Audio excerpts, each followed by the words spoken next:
இளவரசன் திவ்யா, கோகுல்ராஜ் சுவாதி, சங்கர் கௌசல்யா, இவங்களோட வரிசையில இப்போ கவின் சுபாஷன். இந்த ஆணவ கொலைகள்லாம் இருக்கிற ஒரு ஒற்றுமை என்ன தெரியும்? கொலை செய்யப்பட்டவங்க எல்லாருமே ஆம்பளைங்க தான். இந்த ஆணவ கொலை செஞ்ச இல்ல செய்வன்ற மனநிலைமையில இருக்க ஆட்கள் நான் கேட்கிறேன்.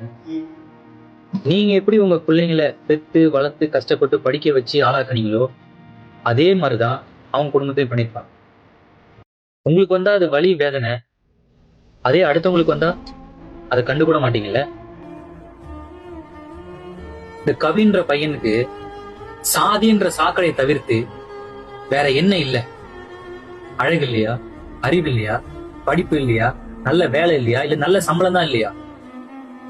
இந்த சாதி சாதின்னு தலைமையில தூக்கி வச்சுட்டு அலையறீங்களே, இந்த சாதியினால ஆணவ கொலைகளை தவிர்த்து வேற ஏதாவது நல்லது நடந்திருக்கு அந்த சமுதாயத்துக்கு இல்ல இந்த சமூகத்துக்கு?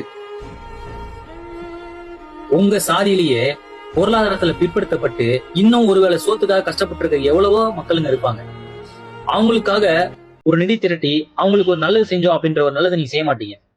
இந்த மாதிரி ஒரு மாட்டு சமுதாயத்து பெண்ணை காதலிச்சிட்டான் அப்படின்னா அவனை கொலை பண்றதுக்கு ஆளை சேர்ப்பீங்க. வேற என்ன நல்லது நடந்திருக்கு உங்க சாதியினால இந்த சமுதாயத்துக்கு? கவினை கொலை செஞ்ச சுஜித்துக்கு 24 வயசு, நல்லா படிச்சிருக்க. அந்த கொலைக்கு காரணமா இருந்த அவங்க அம்மா அப்பா படிச்சு எஸ்ஐயா இருக்காங்க. அவங்க படிச்ச படிப்புக்கு என்ன மரியாதை? அப்ப ஸ்கூல் காலேஜ் என்னத்துக்கு சொல்லி கொடுத்துட்டு இருக்குது? நம்ம ஸ்கூல் படிக்கும் போது பிரேயர்ல India is my country, all Indians are my brothers and sister, I love my country and I am proud of it அப்படின்னு சொல்லும் போது தீண்டாமை ஒரு பாவச் செயல், தீண்டாமை ஒரு பெருங்குற்றம், தீண்டாமை ஒரு மனிதநேயமற்ற செயல் அப்படின்னு ஏன் சொல்லி கொடுக்கல? கோவிடுக்கும் டெங்குக்கும் ஸ்வைன் ஃப்ளூக்கும் எய்ட்ஸுக்கும் மக்கள் சாகக்கூடாது அப்படின்னு ஒரு விழிப்புணர்வு நடத்துறோம். அது மாதிரி ஏன் இந்த ஆணவ படுகொலைக்கு விழிப்புணர்வு நடத்தல? ஏன் இல்ல? 24 வயசுல கொலையும் செஞ்சுட்டு அந்த கொலையை நான் தான் பண்ணேன் அப்படின்னு சொல்லி சரண்டர் ஆகிற தைரியம் எப்படி வருது? அப்ப அவங்களோட மனநிலை என்ன?